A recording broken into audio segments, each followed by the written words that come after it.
दोस्तों, अगर वीडियो पसंद आए तो चैनल को सब्सक्राइब कीजिएगा। लक्ष्मी का यह पहला दिन था ससुराल में। कुछ घबराई हुई थी। लक्ष्मी और महेश ने लव मैरिज की थी।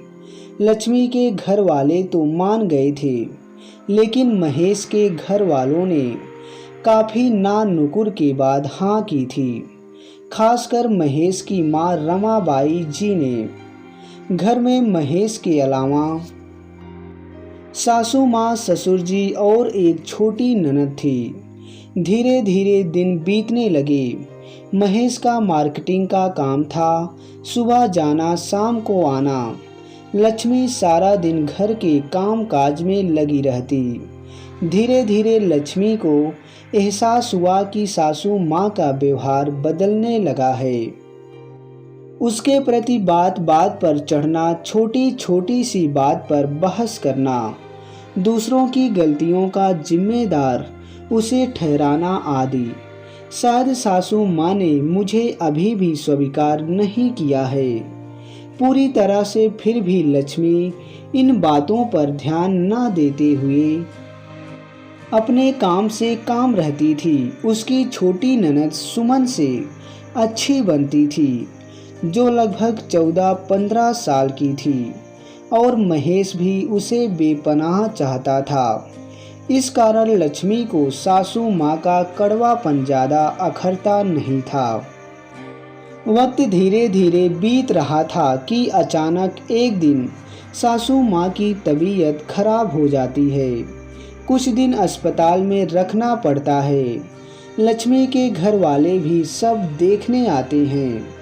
घर आते ही लक्ष्मी उनका बहुत ध्यान रखती है। उनको दवा और परहेज का खाना समय से देना। धीरे धीरे उनकी सेहत सुधरने लगती है। मगर एक दिन अचानक छोटी सी बात पर फिर बहस हो जाती है।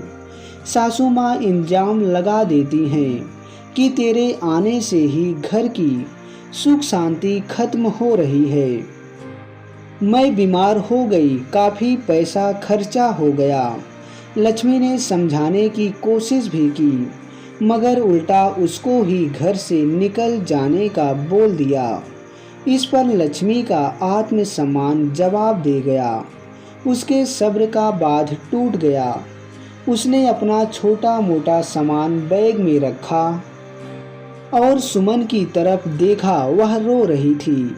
उसके गालों पर हाथ फेरते हुए निकल जाती है। शाम को जब महेश घर पर आता है तो सुमन भैया को पूरी बात बता देती है। महेश को बहुत दुख पहुंचता है। वह अपनी माँ से बात करने की कोशिश करता है, मगर माँ तो जैसे कुछ सुनना ही नहीं चाहती। उल्टा महेश को ही समझाने लगती है कि तू क्यों चिंता करता है। अच्छा हुआ बला टल गई। घर की सुख शांति बिगड़ रही थी। तू कल काम पर मत जाना, कल एक पूजा करानी है घर की सुख शांति और लक्ष्मी के लिए। अगले दिन महेश देखता है कि घर में सचमुच पूजा पाठ की तैयारी चल रही थी। यह देखकर महेश का घर से दम घुटने लगता है।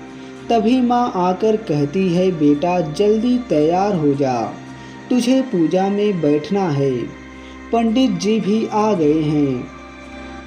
कहते हुए माँ निकल जाती है। कुछ देर बाद माँ सुमन से बोलती है, जा बेटा भैया को बुला कर ला।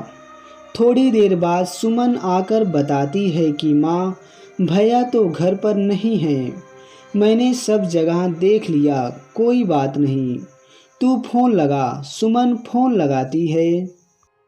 माँ भैया तो फ़ोन नहीं उठा रहे हैं, घंटी जा रही है। माँ अंदर जाकर देखती है कि कमरे में महेश का फ़ोन टेबल पर रखा हुआ है। फ़ोन के नीचे एक पेपर दबा हुआ रखा है। वह पेपर उठाकर पढ़ती है, मेरी माँ आपने घर की लक्ष्मी को घर से बाहर निकाल दिया। अब घर में किस लक्ष्मी और सुख शांति की पूजा करा रही हो। आपको मेरी बातों का बुरा लगा हो तो मुझे माफ़ कर देना। मैं जा रहा हूँ घर की लक्ष्मी को वापस लेने। आपका महेश। रमाबाई चौंक कर उस पत्र को देखती रह गई और उसके आंखों में आंसू आ गया। उन्हें अपनी गलती का एहसास हो गया कि उन्होंने सचमुच अपने घर की लक्ष्मी को घर से निकाल दिया था।